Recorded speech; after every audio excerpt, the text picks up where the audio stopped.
हरियाणा में कांग्रेस एक महत्वपूर्ण बदलाव के मोड़ पर खड़ी है। राज्यसभा में और विधानसभा में विपक्ष के रूप में अपनी स्थिति को नई दिशा देने की कोशिश में पार्टी आगामी नवंबर के पहले सप्ताह में एक बड़े स्तर के विधायक दल मीटिंग बुलाने की तैयारी कर रही है। इसमें न सिर्फ विधायक बल्कि वरिष्ठ नेता, पूर्व विधायक तथा अन्य पदाधिकारी शामिल हो सकते हैं। ये बैठक ऐसे समय में हो रही है जब पार्टी ने हाल ही में दो बड़ी नियुक्तियां की।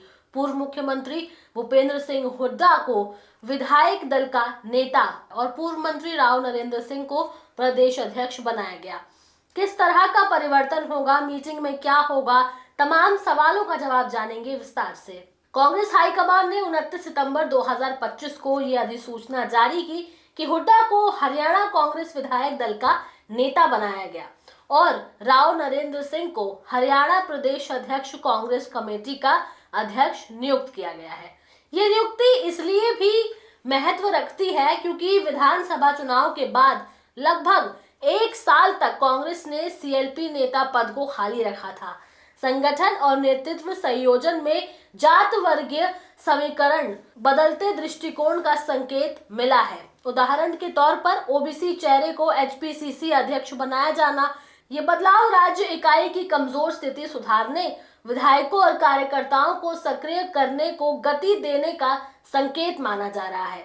बताया जा रहा है कि नवंबर के पहले सप्ताह में बैठक बुलाने का उद्देश्य कई प्रमुख बिंदुओं पर चर्चा करना है, जैसे कि विधायक दल की भूमिका की स्पष्ट रूपरेखा बनाना, विपक्ष के रूप में सरकार के सामने अपने पैनल, दबाव समूह और चर्चा विचार की रणनीति तय करना, आगामी विधानसभा या लोकसभा चुनाव की दिशा में टिकट वितरण, फेसलिफ्ट, जनसंपर्क अभियान, सामाजिक आधार पर विशेष ध्यान देना और सरकार के खिलाफ जनता हित के मुद्दों को उठाना। विपक्षी भूमिका निभाने के लिए समय से अपने एजेंडे को तैयार रखना।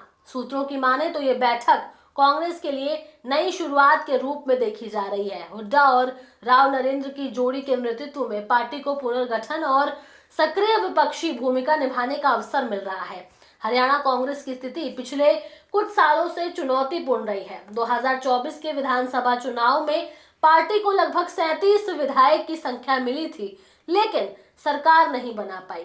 इसके बाद पार्टी नेतृत्व, संगठन और रणनीतिक दिशा निर्देशों को लेकर अंतर्गत विवादों और गतिशीलता में थी। ऐसे में कांग्रेस का भाजपा की मजबूत शासन और संगठन क्षमता से मुकाबला करना आसान नहीं होगा। हुड्डा ने इस बात पर भी जोर दिया कि सरकार किसी भी समय विधानसभा सत्र बुला सकती है, इसलिए कांग्रेस को पहले से तैयार रखना चाहिए। उन्होंने कहा कि इस शीतकालीन सत्र में कई ऐसे मुद्दे हैं जिन पर सरकार पूरी तरह से विफल रही है और वहीं विपक्ष की जिम्मेदारी है कि वो इन मुद्दों को दृढ़ता से उठाए और जनता हित की आवाज बने।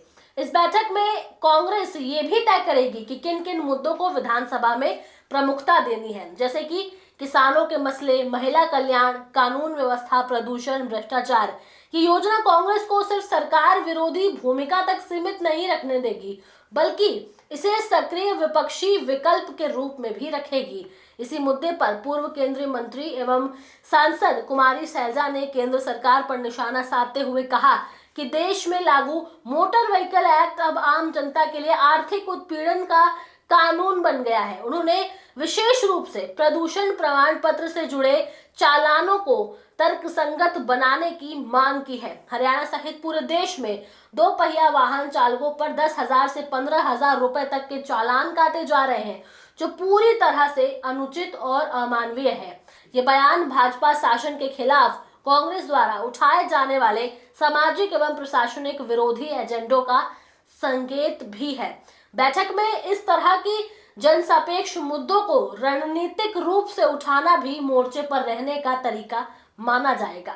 इस तरह कांग्रेस हरियाणा में एक नए दौर में प्रवेश कर रही है। इस बैठक के बाद अलग अलग परिणाम देखने को मिल सकते हैं, जैसे कि विधायक दल और संगठनात्मक इकाइयों के बीच तालमेल, जनसंपर्क मुद्दा चिन्हित करना, सोशल मीडिया एवं प्रत्यक्ष अभियान को सक्रिय करना। इसके साथ ही सरकार के खिलाफ विपक्षी दल के रूप में समय से अपनी रणनीति तय करना और उसे विधानसभा के प्रकरणों में प्रभावी तरीके से उठाना। यदि हरियाणा कांग्रेस की ये बैठक सफल रहती है तो कांग्रेस ये संकेत दे सकती है कि अब वो सिर्फ विरोधी दल के रूप में नहीं बल्कि सक्रिय, सुनियोजित, संगठन सक्षम विकल्प के रूप में सामने आना चाहती है। प्रदेश में राजनीतिक परिदृश्य में ये एक नया अध्याय होगा जिसमें रणनीति, संगठन और जन आधार के तीनों पहलुओं पर फिर से काम किया जाएगा। अब आप लोगों का इस पर क्या कहना है, आप लोगों की क्या राय है, आप हमें कमेंट सेक्शन में जरूर बताएं। इसके साथ ही हमारे चैनल न्यूज टाइम को सब्सक्राइब करें, लाइक करें, शेयर करना ना भूलें। नमस्कार।